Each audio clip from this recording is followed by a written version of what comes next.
Irmã Daone, que quando podem também estão conosco em alguns eventos. Nós vamos ler a palavra do Senhor, em parte até foi lido aqui nessa noite, quando foi feita a leitura oficial. Nós vamos ler o livro de Isaías, capítulo 53. E eu estava pensando, quando foi feita essa leitura, Deus confirmou uma palavra para esta igreja hoje. Eu até falei, meu Deus, é essa palavra, Senhor? Mas é essa palavra que o Senhor tem para nós. O livro do profeta Isaías, capítulo 53, a partir do versículo 1.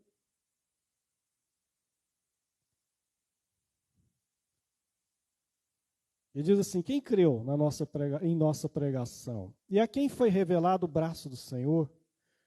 Porque foi subindo como renovo perante ele, e como raiz de uma terra seca.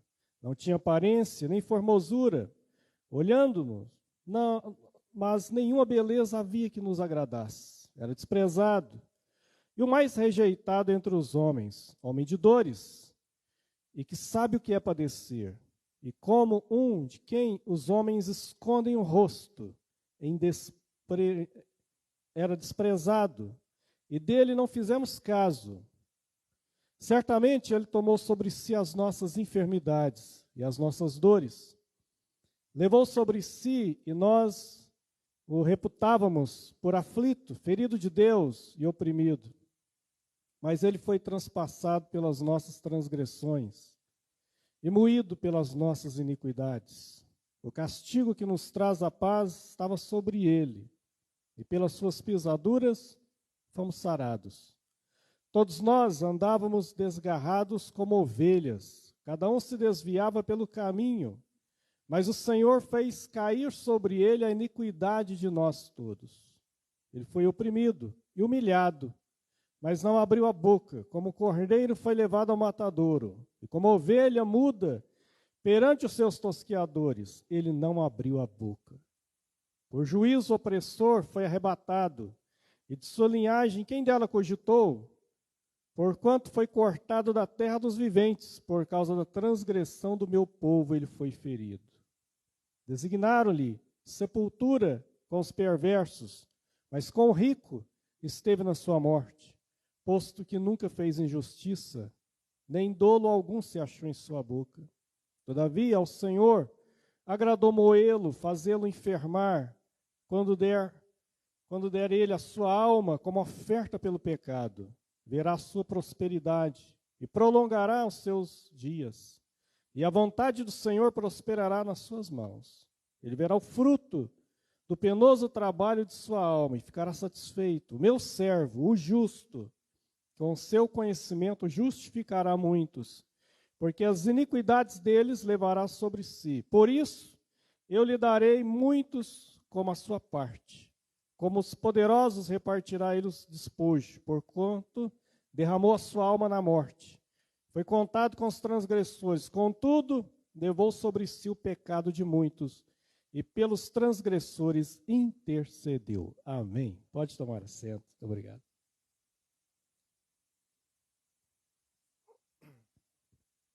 Hoje, culto missionário, e esse culto temos uma vez por mês, né? E é um culto abençoado. Está aí nossos irmãos Natanael, o Denilton, né? Estão aí levando aí na congregação Nova Uberlândia esse trabalho. Irmãos, esse texto foi escrito cerca de 700 anos antes de Cristo. E ele é tão chocantemente realista a respeito da morte de Jesus, que houve críticos da Bíblia que diz que esse texto não tinha como ter sido escrito 700 anos de Cristo. Isso aí deve ter sido escrito na mesma época ou depois. Os críticos da Bíblia Sagrada, alguns apareceram. De tão realista que ele é. É como se Isaías estivesse vendo Jesus na cruz. Quando Jesus veio a primeira vez, muitos não o conheceram. E o Antigo Testamento estava repleto repleto de textos falando como que seria. Mas quando ele veio, não foi reconhecido por muitos. A Bíblia havia falado que ele, em Gênesis 3:15, o Messias nasceria de uma mulher. Em Isaías 7, que nasceria de uma virgem. Em o Salmo 22, chega a falar as palavras de Jesus na cruz. Salmo 22, versículo 1, está escrito assim: Deus meu, por que me desamparaste? Que foi justamente as palavras da cruz que Jesus falou. Eli, Eli, lama sabachthani, Deus meu, por que me desamparaste? Aqui ele chega a falar que a sua sepultura seria entre os ricos, e realmente ele ocupou a sepultura de José de Arimateia, que era um homem rico. A cidade onde Jesus nasceria, o Messias nasceria, Miqueias capítulo 5, versículo 2, e tu, Belém Efrata, de maneira nenhuma és a menor das cidades de Israel, porque de ti nascerá o príncipe, o regente das nações. Eu falava a cidade que ele ia nascer. Estava tudo lá. Falava que os ossos dele não seriam quebrados. O Salmo. Nenhum dos teus ossos será quebrado. Por quê? Porque era costume de Roma, quando crucificava os criminosos, para infligir maior dor ainda ao condenado, eles iam lá, os soldados, e quebravam as pernas deles, a pessoa estando na cruz. Eram milhares, centenas de pessoas eram crucificadas todos os meses. A crucificação era comum nos dias de Jesus. Eles iam quebrar as pernas para a pessoa sentir mais dor ainda. Quando eles foram fazer isso com Jesus, o soldado nota que ele estava com a cabeça pendida, que havia morrido. Então ele pega uma lança e fura então do lado e sai sangue e água e não quebra os ossos de Jesus. Porque havia uma profecia que dizia que nenhum dos seus ossos seria quebrado. Que ele iria morar um tempo no Egito, Oséias capítulo 14, versículo 2. Do Egito chamei meu filho. Porque na perseguição de Herodes, o anjo aparece para José e fala: pega a menina, a mulher e a criança e vai para o Egito. E eles vão para o Egito. Esse tempo eu fiquei pensando, como é que eles se manteram no Egito? Que José era pobre, Maria era pobre. Iam ser imigrantes no outro país. Mas aí eu lembrei que quando Jesus nasceu, os magos do Oriente vieram e trouxeram presentes. E no Salmo 72 fala o tipo de presente que seria, né? Mirra, ouro. Isso aí depois foi usado para o sustento deles lá no Egito. Deus preparou tudo. E aí quando morreu Herodes, o anjo apareceu novamente, o José falou: agora pode voltar, porque Herodes já é morto. E aí cumpri Oséias 14, do Egito chamei meu filho. Tudo foi profetizado. Mas muitos não o conheceram. Mas esse texto de Isaías 53, Isaías é chamado de profeta messiânico, é um texto em que ele narra todo o sofrimento do Messias. Ele começa a dizer que ele era desprezado, mais rejeitado entre os homens, homens de dores, que sabe o que é padecer. E aí eu fui me lembrar que Atos capítulo 8 mostra o diácono Filipe. Era diácono, mas a Bíblia, ao mesmo tempo, lá em Atos 21, vai chamar ele de evangelista. Ou seja, ele tinha um dom de evangelista. E ele pregava com muita unção e poder. Ele chegou em Samaria e começou a pregar para os samaritanos, e Deus fez maravilhas através dele. Enfermos eram curados e demônios eram expulsos. O mágico da cidade, o feiticeiro da cidade se converte. E de repente a igreja manda Pedro e João para lá, e eles chegam lá, vê a obra de Deus, oram por eles, viu que a obra era de Deus, impõem as mãos e eles recebem o Espírito Santo. Estava uma bênção. Estava uma bênção. Mas no meio daquele movimento, pastor Alex, Deus fala com ele. Sai daí. Mas que é isso, Senhor? O negócio está bom demais aqui, ué. É cura divina, é batismo com o Espírito Santo, é as multidões vindo, até o feiticeiro da cidade converteu. Tá, aqui está uma benção essa igreja. Deus falou, eu sei que está. Mas preciso de você em outro lugar. Sai daí. Nossa, Senhor, mas eu quero mudar, não. Sai daí. Preciso de você em outro lugar. E onde que o Senhor me quer? No deserto de Gaza. E ele vai. Certamente lá deve ser um local que deve estar fervilhando de gente para ouvir a palavra. Eu vou lá. Chega lá, ninguém. Como ele estava no meio da multidão. Mas agora ele vai para um lugar deserto. Bom, deserto é deserto. É lugar ruim, ermo, quente de dia, de noite faz frio. De vez em quando escuta o lobo uivar. É perigoso. E Deus falou para ele sair e mudar. Falou, tem um lugar que está precisando te ouvir. Mas como que eu ouvi? Como que eu ouvi? Me faz lembrar a história que, no início da minha conversão, eu ouvi de uma pessoa que Deus falou para ele, olha, você vai para tal lugar lá. E ele foi. Chegou lá, era um mato. Só tinha mato. Eu estou aqui, Senhor, o que o Senhor quer que eu faça aqui? Prega. Vai pregar, que hora? Agora. Não tem ninguém, só tem árvore. Não, prega. Que negócio doido, gente. O povo vai falar que eu sou doido, Senhor. Não, prega. E alto. E não é baixo, não. Prega alto. Prega alto. Só para as árvores. O que eu vou pregar? Prega a mensagem de salvação. Ele começou a pregar. Você, assim, só tinha árvore lá, na visão dele, que está sofrendo. Você que está perdido. O Senhor Jesus quer te alcançar, quer te salvar. Você que está infeliz, Ele quer te dar paz e alegria. Ele pregando. E as árvores batiam. Fiz papel de doido, mas tá bom, obedeci. Terminou, falou, e agora? Aí de repente começou a fazer barulhos nos matos, sair pessoas de lá. Tinha pessoas ali ouvindo, pessoas saindo chorando, querendo saber como que fazia para ter esse Jesus.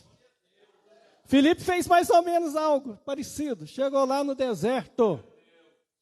E deserto é lugar ruim.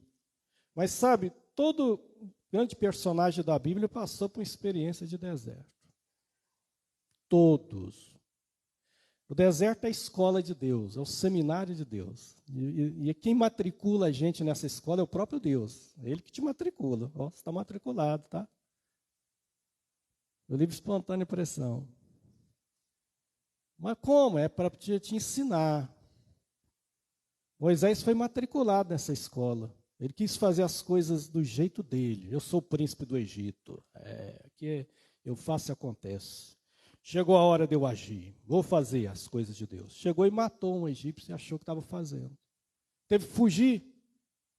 Aí ele já fugiu para a escola do deserto. 40 anos lá.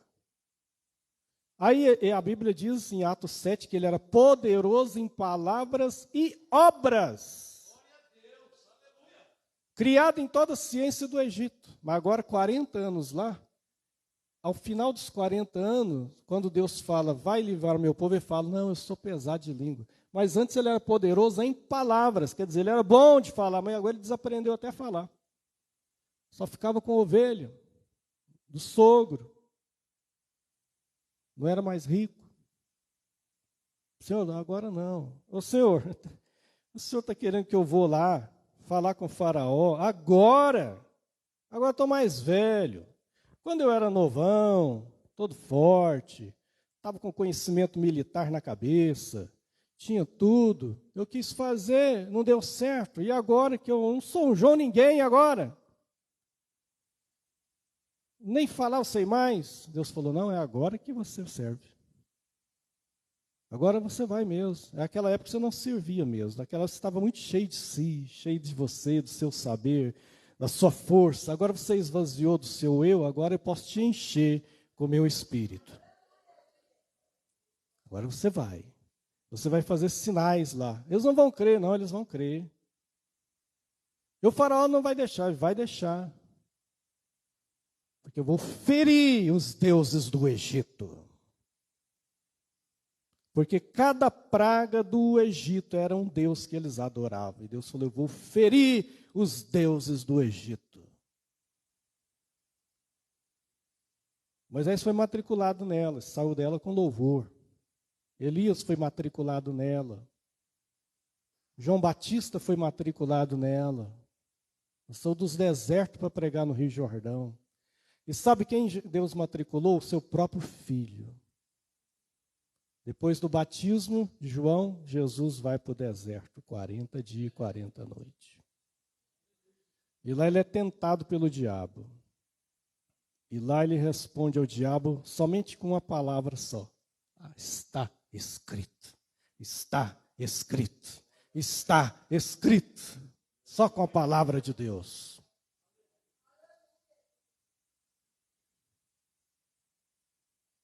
Deserto é isso. Então Filipe está no deserto. Estou aqui, Senhor. E ninguém.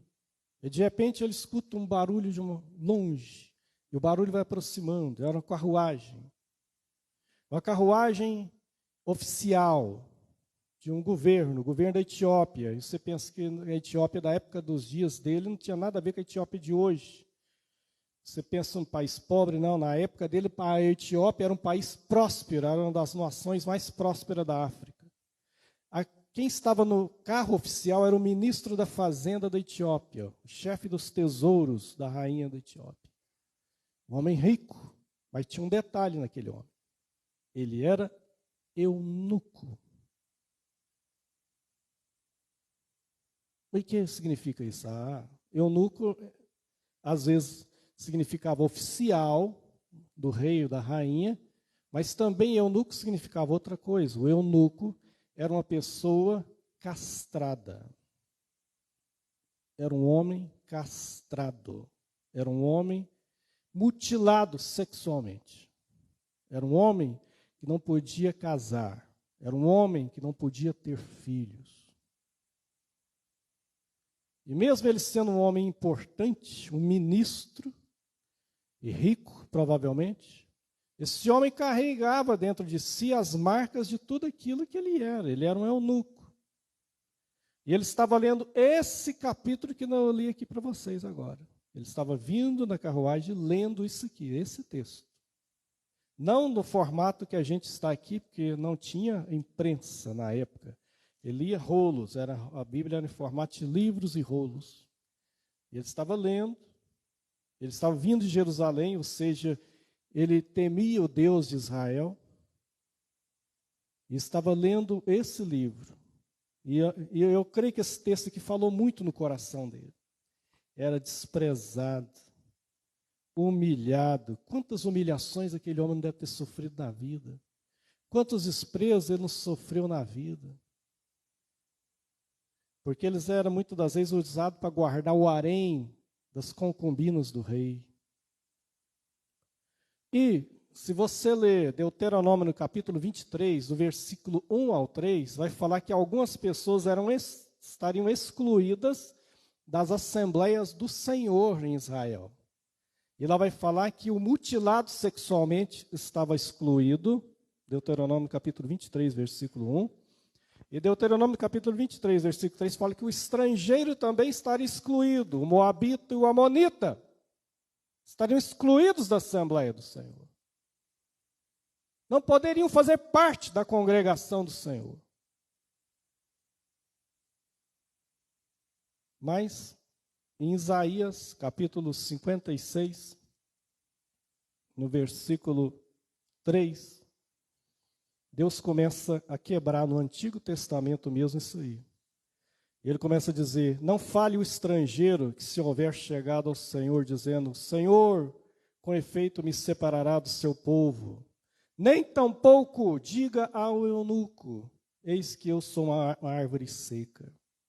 Porque assim diz o Senhor: aos eunucos que escolhem aquilo que me agradam e abraçam a minha aliança, darei na minha casa, dentro dos meus muros, um memorial e um nome melhor do que filhos e filhas. Um nome eterno darei a cada um deles e nunca se apagará. Ao estrangeiro que se chega ao Senhor para servir e amar o nome do Senhor, todos que abraçam a aliança, eu os levarei ao meu santo monte e os alegrarei na minha casa. Havia uma promessa para os eunucos em Isaías. Havia uma promessa para os estrangeiros. Você fala que lá em Deuteronômio nem moabita nem amonita poderia. Só que o livro de Ruth é o livro de uma moabita. Alguém que não poderia estar na Assembleia do Senhor. Mas que um dia ela disse, olha, eu quero ir com você, minha sogra. O marido tinha morrido. Ela falou, vou voltar para Israel. Fica aqui, volta para os seus deuses. Ela disse, não. Eu agora aprendi a amar o Deus de Israel.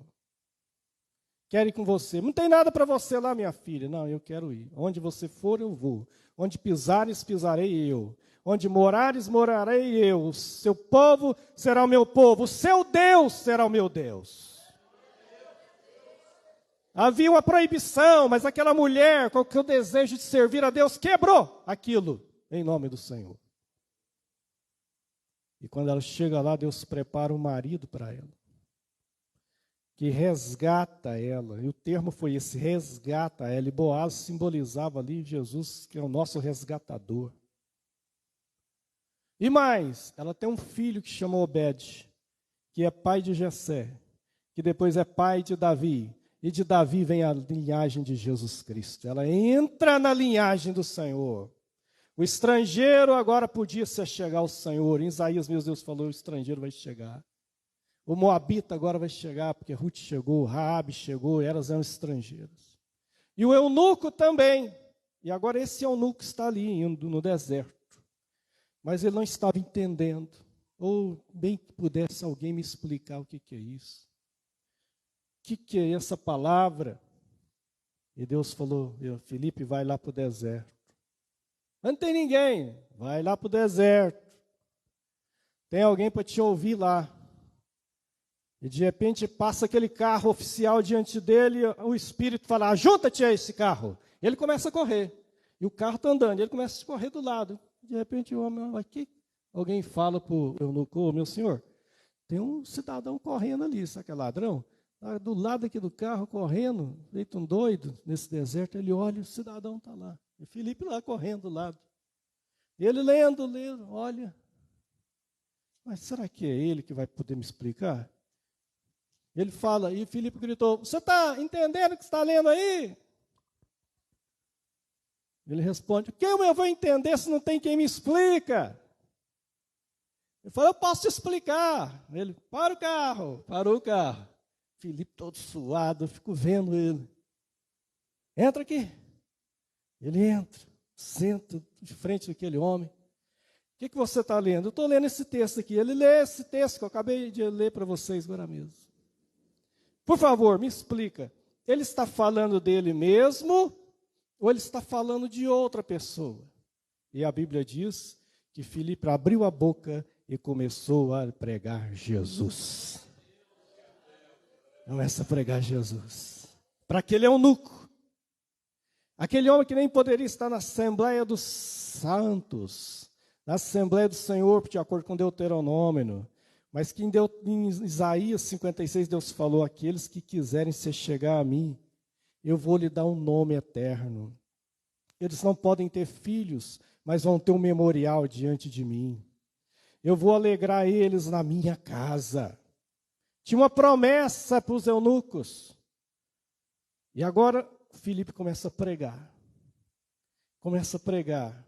E a palavra vai entrando no coração daquele homem. Vai entrando no coração daquele homem. E aí chega um ponto que ele fala, olha, eu quero ser batizado. Ele falou, mas já? Sim, eu quero ser batizado. A gente não sabe quando é que vai se encontrar de novo. Eu não sei mais quem que eu encontro. Eu estou indo lá para a minha terra, lá não tem ninguém que prega. Aí vai passando, vê um local com água. Ali, ó, ali tem água. O que me impede de ser batizado? A palavra foi tão forte no coração dele, que ele falou, estou pronto. E Filipe falou, olha, ele foi pego de surpresa. Ele falou, olha, você tem que crer de todo o coração. Ele falou, eu creio que Jesus é o Filho de Deus. Ele pensou, meu Deus do céu, e se eu não batizo esse homem? Esse homem fala que creu, ele morre amanhã, eu vou ficar com peso na consciência. Então tá bom. E a Bíblia diz que eles descem do carro e Filipe batiza o eunuco. Batiza o eunuco. A hora que tira ele das águas, o Espírito de Deus arrebata Filipe e leva ele para outro lugar, na frente do eunuco. Ele viu, Filipe sumiu da vista dele de uma hora para outra. Deus transportou Filipe para outra cidade naquele momento. Ele já estaria pregando em Azoto. Que coisa maravilhosa. Aqui a gente vê várias coisas. Em primeiro lugar, esse texto sagrado mostra que Jesus, ele conhece as nossas dores. Ele sabe o que a gente sente. Porque na encarnação aconteceu o maior milagre da história. A maior intervenção de Deus na história foi o nascimento de Jesus. Até hoje. Agora, a próxima grande intervenção de Deus na história vai ser a segunda vinda de Cristo. Mas a maior até hoje foi essa. Por que essa é tão grande? Porque o Deus Todo-Poderoso, Criador do universo, sustentador do universo, que criou o mundo visível e invisível, um dia ele se transforma em um ser humano. Eu me lembro da primeira revista de escola dominical que eu comecei a dar aula na igreja, bem jovenzinho. Era sobre o Evangelho de João. E lá tinha um comentário do Billy Graham, na revista, que ele dizia assim: se eu quisesse falar para um formigueiro que havia um grande perigo sobre o formigueiro, como que eu avisaria eles? Gritar, ô formigas, é um perigo aí, não ia adiantar, elas não iam me entender. Meu idioma. Escrever uma carta, cuidado, elas não sabem ler. O que eu poderia fazer para avisar para elas que há um perigo sobre o formigueiro? Billy Graham fala, eu teria que me transformar em uma formiga, para elas me entenderem e falar com eles. Ele falou, foi isso que Deus fez com o homem. Deus tinha escrito sua carta, o Antigo Testamento, mas o homem não estava lendo. Deus gritou através dos profetas, mas o povo não ouviu. Então, a única forma foi Deus se transformar em um homem, encarnar. No princípio era o Verbo, e o Verbo estava com Deus, e o Verbo era Deus. E ele se fez carne e habitou entre nós, e vimos a sua glória como a glória do unigênito Filho do Pai. Jesus vem em carne, era Deus conosco, Emanuel, Deus conosco. Como Deus queria que fosse, como ali ele representava a vontade de Deus. Só que aí chocava as pessoas, alguns os desprezavam, como diz Isaías aqui, é desprezado. Porque ele chocava, Jesus chocava as pessoas. Pessoas que, algumas pessoas dizem, essa pessoa aqui tem que ser afastada da sociedade, ele vinha e trazia elas para perto. Isso chocava, leprosos tinham que viver de fora da cidade. Quando entrava na cidade, a humilhação deles era tão grande que eles tinham que, se alguém chegasse perto deles, eles tinham que gritar e dizer, ó, imundo, imundo, para a pessoa saber que era leproso e não aproximar.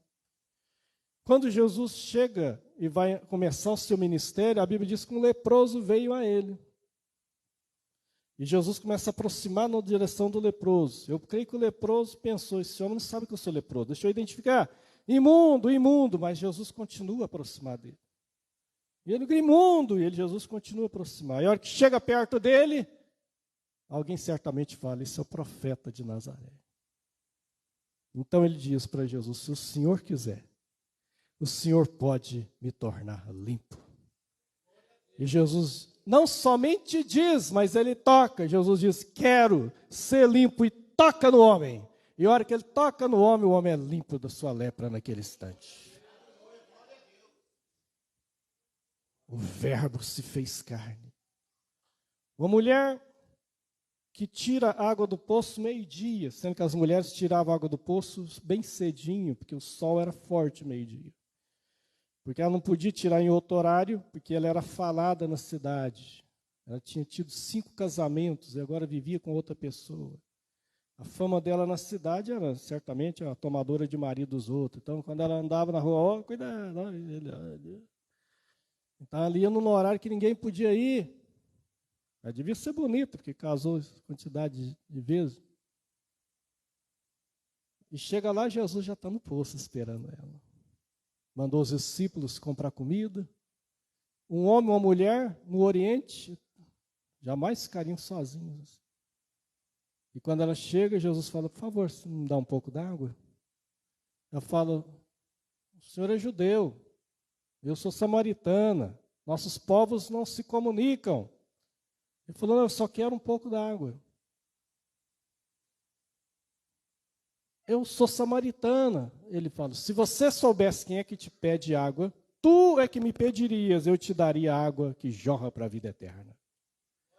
Ela falou, o senhor é maior que o nosso pai Jacó? Ele abriu esse poço há 2000 anos atrás.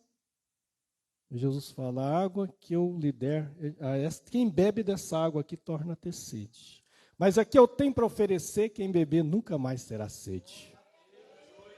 Ela esquece já que é samaritano e que ele é judeu, e já quer saber da água. E Jesus começa a conversar com ela, e de repente fala para ela, vai, chama seu marido. Ela fala, não tenho marido. Ele falou, verdade. Você já teve 5 casamentos, 5 divórcios nas costas. E o que vive com você agora não é seu marido. De fato, isso é verdade mesmo. Ela fala, o senhor é profeta. E ela é a primeira pessoa que Jesus admite, quando ela fala, quando o Messias vier, ele nos ensinará todas as coisas. Que até então ele não admitia. Quando alguém chamava ele de Messias, ele falava, cara, não fala nada não. Quando ele curava alguém, mandava a pessoa ficar calada. E agora, a hora que ela fala, quando o Messias vier, ele vai dizer, e aí Jesus admite pela primeira vez, eu sou.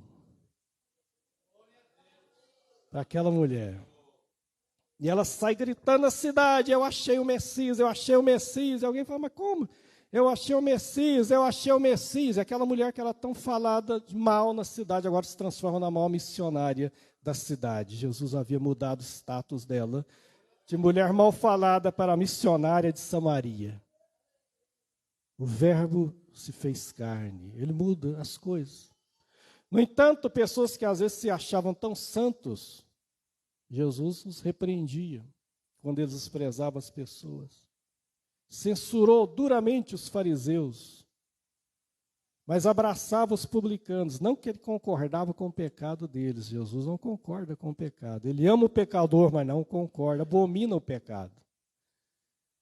Ele perdoava o pecado e dizia porque a pessoa tinha que mudar. Ó, vai em paz, mas não peques mais. Essa era a palavra de Jesus. Todo mundo querendo apedrejar. Fazendo uma lei parcial. A lei dizia que quando fosse pego em adultério, tinha que levar os dois. Eles levam só a mulher. O homem falou, pode ir embora, vai, vaza. E para a mulher eles levou, seminua, toda humilhada, e fala, mestre, na lei está escrito que tais mulheres devem ser apedrejadas. Citando a Bíblia para a morte, citando a Bíblia para matar. Quantas pessoas hoje que citam a Bíblia da forma mais errada possível? Cuidado com meu Deus, aí vai te pegar na esquina. Deus não é cangaceiro, não. Que evangelho que é esse? Se lá tem macumba, estão fazendo a boacumba?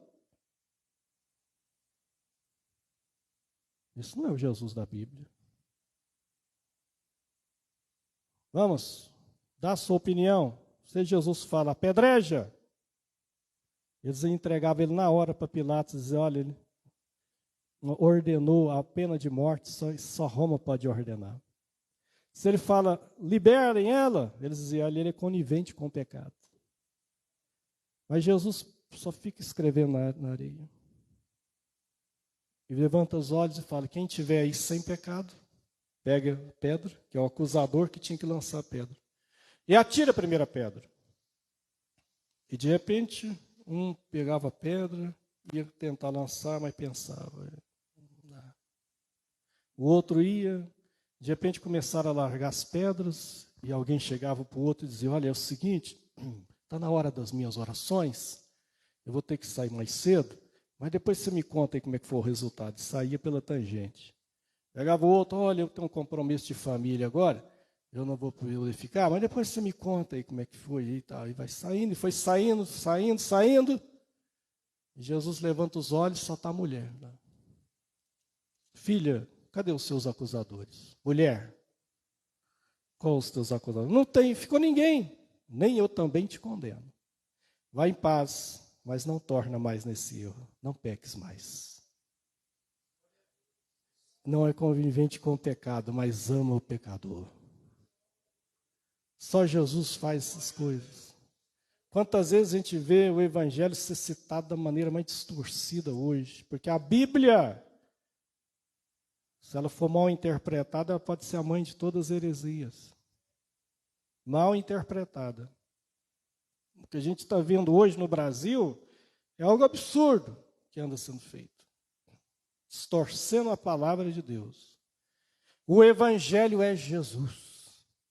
Você quer saber como Deus pensa? Olha como Jesus tratava as pessoas. Como ele tratava as pessoas, ali está a forma que todo cristão tem que ser. Ali tem que ser o nosso modelo. Como ele orava. Como que ele orava? Porque as nossas orações hoje como são? Como são a nossa pregação? Os nossos hinos hoje como são? Os nossos hinos hoje são centrados no homem. São centrados em nós mesmos. Eu vou pular, eu vou vencer, eu vou pisar no inimigo, e vou cantar com sabor de mel, e todo mundo vai ficar me vendo, e não sei o quê. Mas que evangelho é isso? Antes tínhamos rosto de Cristo, hinos que exaltavam o nome do Senhor. A gente não vê mais isso. Pregações de alta ajuda, pregações que glorificam o homem. Só que isso não muda ninguém. E é por isso que estamos vendo crentes depressivos, tristes, sem vitória espiritual na vida. É a geração mais deprimida que já houve na história, essa nossa. Não só no mundão. E ainda chega e vem pessoas falar besteira ainda, dizer, olha, depressão não dá em crente não. Isso é pecado, isso é demônio. Isso nunca foi o evangelho, porque Elias ficou deprimido. Até o próprio Jesus falou, a minha alma está angustiada até a morte, no Getsemane. Os consultórios de psiquiatra e psicólogo nunca estiveram tão cheios. De pessoas que são a descrição disso aqui. Sente o desprezo, sente a humilhação, ele não consegue reagir, joga tudo para dentro de si, entra em remédio, entra em droga, e alguns remédios são droga pura, se tornam dependentes. Mas não é fácil. Mas sabe, hoje aqui tem a cura para você. Porque pelas suas pisaduras, diz, nós fomos sarados. Ele levou sobre si as nossas iniquidades, as nossas enfermidades. E pelas suas pisaduras nós fomos sarados. Isaías 53. Hoje tem a cura para a sua alma aqui. Tem a cura para a sua mente, tem a cura para o seu coração. Isso é evangelho de Jesus. É aquele que, quando olha para o enfermo, para o paralítico que desce e interrompe um culto para descer um paralítico, e ele não dá bronca neles.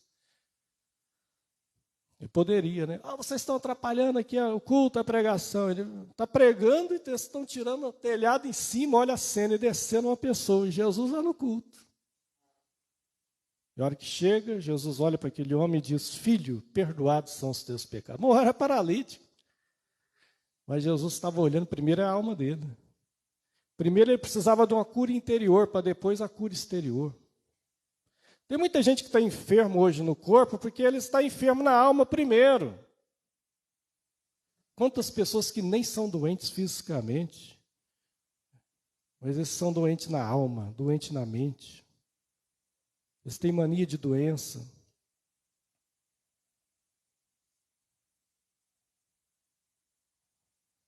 Crises, mais crises, todos nós estamos sujeitos. Todos nós estamos sujeitos, qualquer um de nós. Aí alguém fala, mas por que ele está falando isso? Só quem pode perdoar pecados é Deus. E ele fala, por que vocês estão arrozoando aí nos corações, dizendo que só Deus perdoa pecados? Qual que é mais fácil dizer? Eu mandar esse homem levantar aqui ou dizer que perdoados são os pecados dele? Então eu vou dizer o seguinte, para que vocês saibam que o Filho do Homem tem na terra poder para perdoar pecados, ele vira para o homem e fala, moço, pega a sua cama e vai para a sua casa. E aquele homem, aquelas pernas todas atrofiadas, começa a desatrofiar, os ossos começam a estalar, os nervos começam a crescer de novo, ele se ergue, pega a cama e sai, e todo mundo diz, quem é esse? Quem é esse? Quem é esse? Quem é esse? Quem é esse? Esse é o que cura os enfermos, esse é o que expulsa os demônios, esse é o que salva as vidas. Esse é o princípio e o fim, é o alfa e o ômega, é o todo-poderoso, é o Senhor dos senhores, é Rei dos reis. Esse é Ele. Quem é esse? Ele é a semente da mulher. Quem é esse? Esse é o Cordeiro Pascual. Quem é esse? Ele é o batizador com o Espírito Santo. Quem é esse? É o desejado das nações. Quem é esse? Ele é o alfa e o ômega, é o princípio e o fim, é Senhor da nossa vida. Quem é esse? Quem é esse? Quem é esse? Era assim que Jesus fazia. O evangelho tem que ser isso hoje. E Filipe lhe pregou Jesus. A gente tem que pregar Jesus. Hoje o povo nem prega mais Jesus. É ano de Elias, é ano de Gideão. A gente vê uns negócios aí. Mas e Jesus? Quem salva é Jesus. Quem cura é Jesus. Quem enche com o Espírito Santo é Jesus, porque Ele é o doador do Espírito Santo. Nós estamos estudando na revista Escola Dominical sobre avivamento. O avivamento é extremamente mal interpretado no meio pentecostal. O camarada rodopia, pula, esse irmão é avivado. Sendo que avivamento, na verdade, é algo que começa interno, é com a contrição de pecado, é arrependimento. O segredo do avivamento está lá, é o mesmo que está lá em 2 Crônicas 7,14, não mudou até hoje. Se o meu povo, que se chama pelo meu nome, se humilhar, me buscar, se arrepender dos seus maus caminhos, eu ouvirei do céu e sararei a sua terra. Não mudou nada, continua do mesmo jeito. Avivamento sem mudança divina nunca foi avivamento, é um movimento. A pessoa pula, faz não sei o quê, levanta a mão, sai daqui, no outro dia está igual ou pior. Isso não foi avivado. Avivado é você sair melhor daqui. E dizer, a palavra de Deus falou comigo, algo tem que mudar na minha vida. Aí Deus falou com você mesmo. Você chega com as pessoas e fala, irmão, como é que foi o culto? Irmão, foi uma bênção lá, o fogo caiu. Então que bom, como é que foi a palavra? Quem pregou? Fulano de tal. Como foi a palavra? A palavra? Sabe que eu não sei? Meu irmão, se o principal é a palavra, então o que se guardou então de uma reunião? O centro é a palavra que penetra até a divisão da alma e do espírito, que vai até, separa juntas e medulas, vai onde ninguém vai, onde seu marido não consegue ir, sua esposa não consegue ir, seu pai não consegue ir, o psicólogo não consegue atingir, o psiquiatra não consegue atingir, ele fala, conta aí, você conta algumas coisas, mas o principal você não conta. E lá, aquele negócio lá dentro de você, mas a palavra de Deus vai lá, onde você está, lá no seu íntimo, no seu trauma mais profundo, que você não tem coragem nem de contar para ninguém. O Espírito de Deus vai lá, descortina, pega essa ferida e põe um remédio, o bálsamo de Gileade nela. E diz, eu sei o que é o desprezo, eu sei o que é a dor, mas eu sei também o que é a vitória.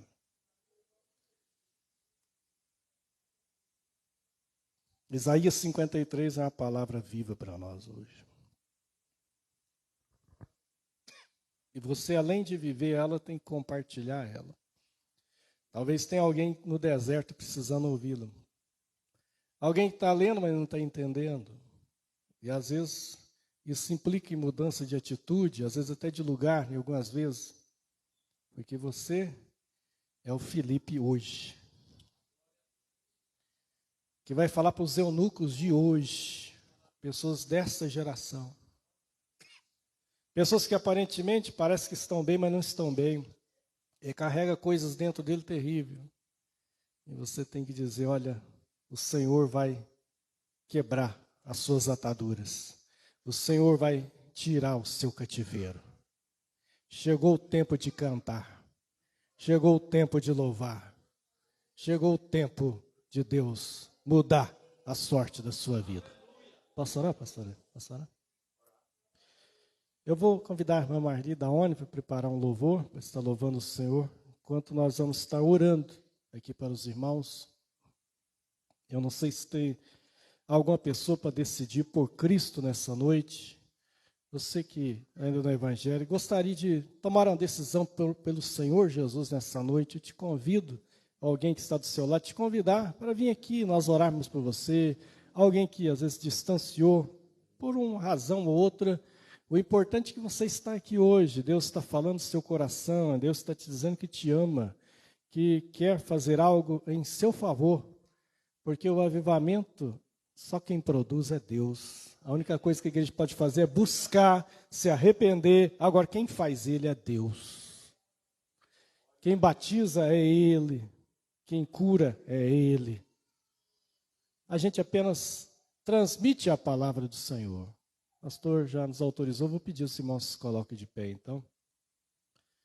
Eu quero estar orando. Se você sente de vir aqui à frente, receber uma oração especificamente por algo que Deus tocou em sua vida, pode vir. Nós vamos estar orando por você, você que precisa nessa noite de uma cura, seja do corpo, seja a cura da alma. Hoje é a noite do Senhor te curar os seus traumas, os mais profundos. O Espírito Santo vai chegar lá e vai tocar lá no mais íntimo da sua alma, do seu coração, e te libertar daquilo que tem sido um peso na sua alma. E você vai sair daqui, parece que leve, o Senhor me tocou. Amém. Pode louvar o Senhor. Aleluia.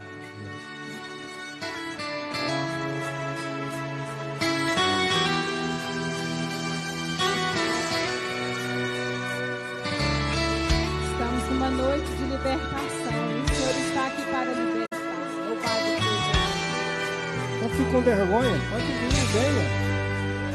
O Senhor quer tocar na sua vida. Como nave sem rumo, navegava sem Deus.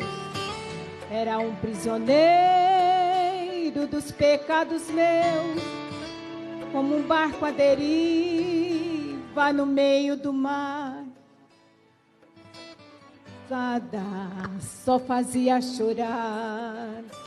Eu não tinha esperança de ter salvação. Estava acorrentado em uma prisão.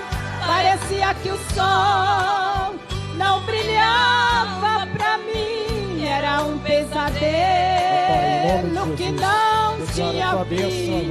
Só restava amarguras em voltar. Pelo teu espírito, papai, em nome de Jesus.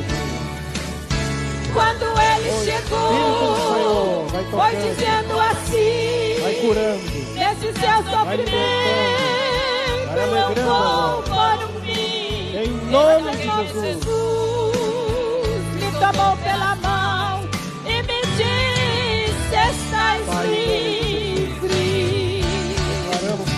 A minha alma gritou: hoje livre estou. Os grilhões se abriram. Eu saí da prisão e agora bem alto eu posso cantar como um pássaro livre. Aleluia. Louvado seja o nome do Senhor. Aleluia. Aleluia. Hoje é noite de libertação. O Senhor quer libertar dos traumas. Louvado seja o nome do Senhor. Aleluia. Era um prisioneiro dos pecados meus. Aleluia. Como um barco à deriva